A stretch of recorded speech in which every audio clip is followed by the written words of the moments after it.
Good morning all of you. सरकारी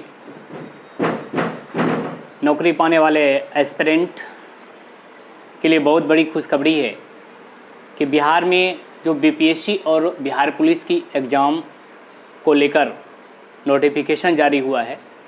तो Bihar police में लगभग 22,000 के करीब जो पद 2023 में आया है उसको लेकर और 69th बीपीएससी का जो नोटिफिकेशन आ गया है उसके जो एस्पिरेंट हैं उसको ध्यान में रखते हुए अपनी हौसला को अब जाहिर करते हुए कहा जाता है कि मांझी तेरे किस्ती के तलबदार बहुत है, इस पार कुछ मगर उस पार बहुत है, तूने खोला है जिस शहर में शीशे की दुकान उस शहर में पत्थर के खरीदार बहुत है।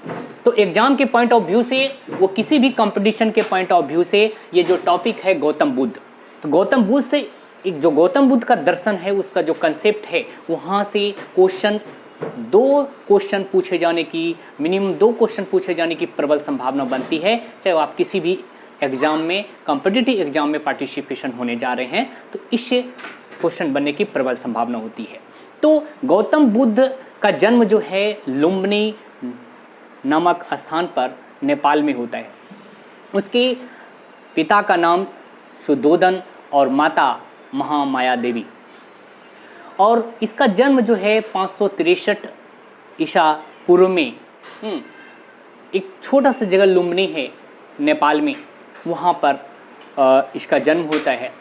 और आज अभी लुम्बिनी हम 2018 में विजिट किए थे तो वहाँ पर उसके जन्म से संबंधित जो स्थल बनाया गया है काफ़ी रोचक लगा वहाँ विजिट करके। नेपाल की यात्रा आप लोग कर रहे हैं तो गौतम बुद्ध के स्थली में ज़रूर जाएं।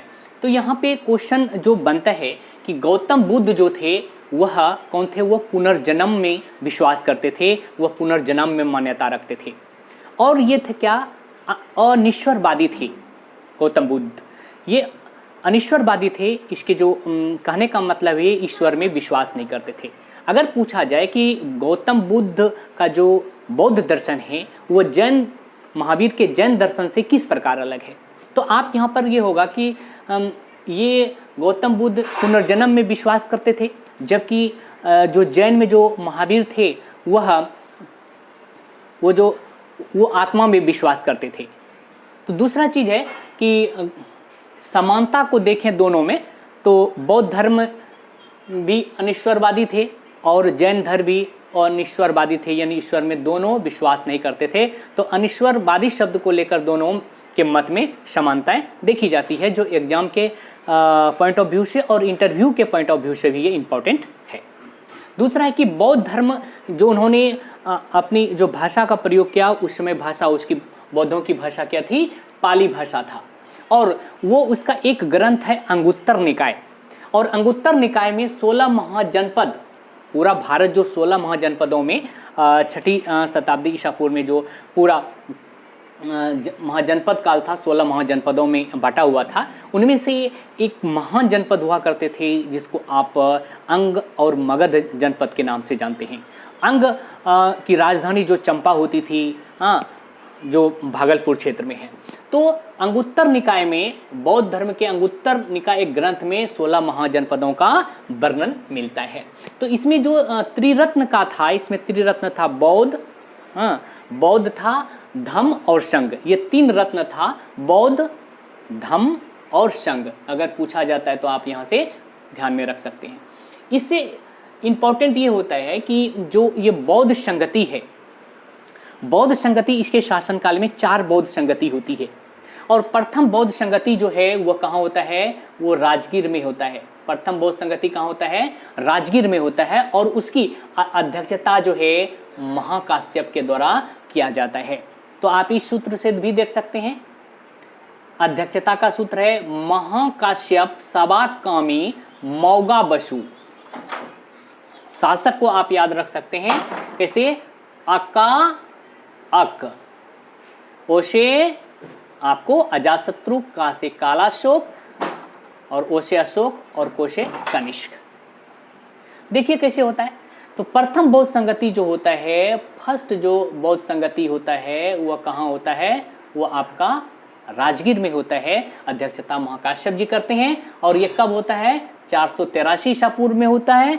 और उसमें शासक अजातशत्रु होते हैं जो हर्यक वंश से संबंधित होता है। यहाँ से चारों जो 4-5 पॉइंट बन के आता है, स्थान, अध्यक्षता, ईस्वी और शासक और वो किस वंश से हैं, इसको आपको ध्यान में रखना है। मैं आशा दिलाता हूँ कि यहाँ से क्वेश्चन पूछे जाने की प्रबल संभावना होती है। दूसरी बौद्ध संगति जो होती है, द्वितीय बौद्ध संगति वैशाली में होती है। वैशाली वही हाजीपुर वाला जो क्षेत्र वर्तमान में आप देख रहे हैं, पटना हाजीपुर वाला, वो वैशाली क्षेत्र था महाजनपद काल में। तो वैशाली में द्वितीय बौद्ध संगति होती है और उसकी अध्यक्षता सवाकामी के द्वारा किया जाता है। ये देख रहे हैं ना, सवाकामी के द्वारा किया जाता है। और ये 383 ईसा पूर्व में यानी 100 साल बाद जो है ये द्वितीय बौद्ध संगति होती है। और उसमें जो शासक होता है कालाशोक होता है। कालाशोक जो था वो शुंग वंश का शासक था। तो द्वितीय बौद्ध संगति से संबंधित हो गया। तृतीय बौद्ध संगति को अगर देखें तो तृतीय बौद्ध संगति पाटलिपुत्र है, जिसको पोलीग्रोथा के नाम से भी जानते हैं, पटना के नाम से भी जानते हैं। तो पाटलिपुत्र में तृतीय बौद्ध संगति हुआ और ये 255 ईसा पूर्व में अशोक के नेतृत्व में हुआ। अशोक उस समय शासक था वहाँ, हाँ, मगध का। और उस अशोक मौर्य वंश से संबंधित है और इसकी अध्यक्षता जो किया था मोगलीपुत्र तीस्त के द्वारा किया गया था। तो आपसे क्वेश्चन क्या पूछा जाता है कि जो तृतीय बौद्ध संगति होती है उसकी अध्यक्षता किसने किया था? तो मोगलीपुत्र तीस्त के द्वारा किया गया था।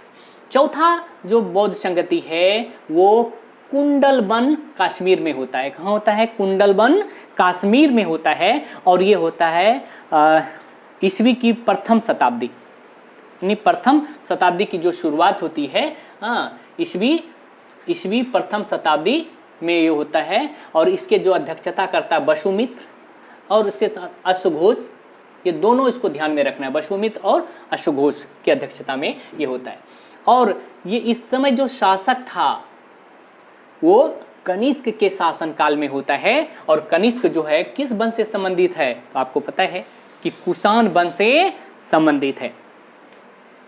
किसे? कुषाण वंश से संबंधित है। और कनिष्क जो थे बौद्ध धर्म, जब इसमें ये चतुर्थ बौद्ध संगति में ही बौद्ध धर्म जो है क्या हुआ? दो भागों में बांट गया। दो भागों में बौद्ध धर्म इसी से बढ़ गया। तो इसमें एक होता है महायान और दूसरा होता है हीनयान।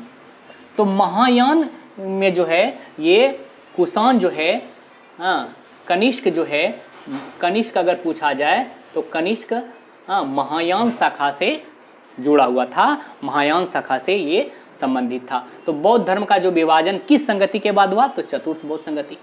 तो और इसकी जो अध्यक्षता को अगर पूछे तो वसुमित्र या सुबोध प्रथम शताब्दी ईसा पूर्व, कनिष्क यानी कुषाण वंश के शासनकाल में। और इसी चतुर्थ बौद्ध संगति में ही बौद्ध धर्म दो भागों में महायान और हीनयान में बट गया। क्वेश्चन यहाँ से जो और पूछे जाने की जो संभावना होती है वो होता है कि इन्होंने अष्टांगिक मार्ग को अपनाया था। अष्टांगिक मार्ग मध्यम मार्ग का मतलब है कि जो संसार दुख से ग्रसित हैं, तो दुखों के निवारण के लिए बुद्धों ने अष्टांगिक मार्ग को अपनाया, एक रास्ता अपनाया, अष्टांगिक मार्ग और मध्यम मार्ग। क्वेश्चन यहाँ से बुद्ध से संबंधित जो बनता है कि इन्होंने प्रथम उपदेश कहाँ दिया था? तो बुद्ध ने अपना प्रथम जो उपदेश दिया था वह सारनाथ में दिया था। सारनाथ जो आप देख रहे हैं बनारस क्षेत्र में है।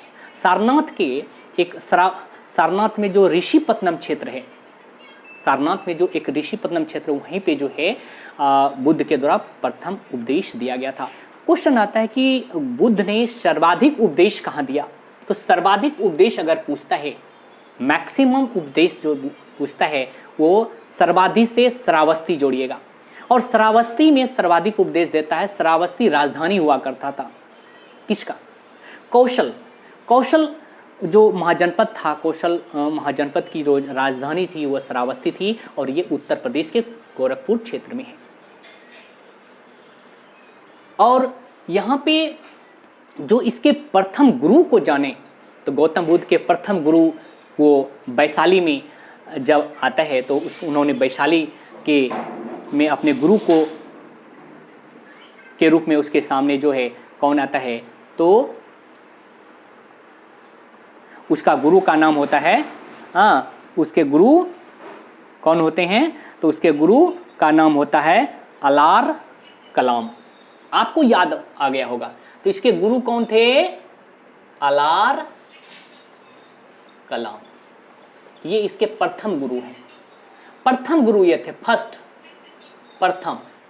लेकिन ये प्रथम गुरु हुआ और फिर बाद में जो इसका गुरु जब ये राजगीर आ गया तो इसका गुरु रुद्र कौन होता है, तो उसका नाम होता है रुद्र करामपुत। रुद्र करामपुत यह राजगीर में होता है। राजगीर जब आता है तो यहाँ पे इसके गुरु ये यहाँ से इन्होंने शिक्षा ग्रहण करता। तो अलार कलाम से इन्होंने सांख्य दर्शन की शिक्षा ग्रहण किया था। तो सांख्य दर्शन है, इसके जो प्रवर्तक हैं कपिल मुनि जी हैं। और दर्शन से संबंधित हमारे जो टॉपिक्स है आपको हमारे Ajablal research study YouTube channel पर आपको देखने के लिए मिलेगा। कितना साफ शब्दों में दर्शन को समझाने का प्रयास किया है। तो वहाँ से अलार कलाम से ही उन्होंने सांख्य दर्शन की शिक्षा ग्रहण किया था। क्वेश्चन यहाँ से बनता है कि जो इसकी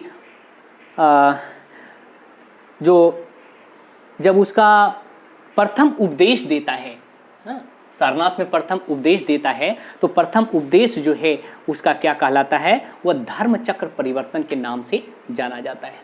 तो आपसे यहाँ भी क्वेश्चन आता है कि धर्म चक्र परिवर्तन क्या होता है, जब वो उपदेश देता है, ठीक है, जब उसको ज्ञान की प्राप्ति हो जाती है, जब उसको ज्ञान की प्राप्ति हो जाती है तो उसको हम किस रूप में जानते हैं।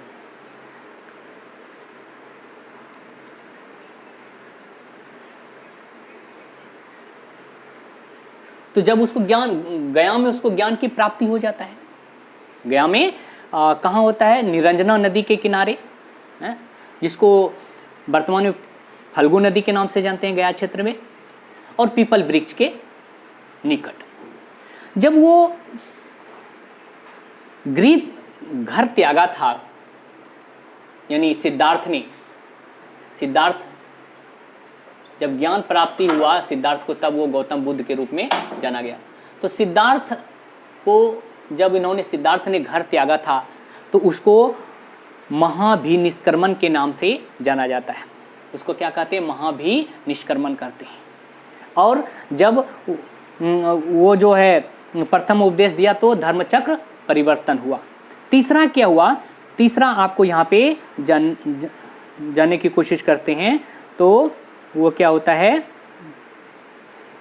महापरिनिर्वाण। जब उसकी क्या होता है, मृत्यु हो जाती है तो उसको महापरिनिर्वाण के रूप में जानते हैं। क्वेश्चन यहाँ से भी पूछे जाने की प्रबल संभावना होती है। तो इसमें मैं आशा करता हूँ कि आपको जो है काफ़ी रोचक लगा होगा। मैं आशा करता हूँ कि आपके एग्जाम के पॉइंट ऑफ व्यू से मोस्ट इंपॉर्टेंट हो। धन्यवाद। आपका दिन शुभ हो, मंगलमय हो।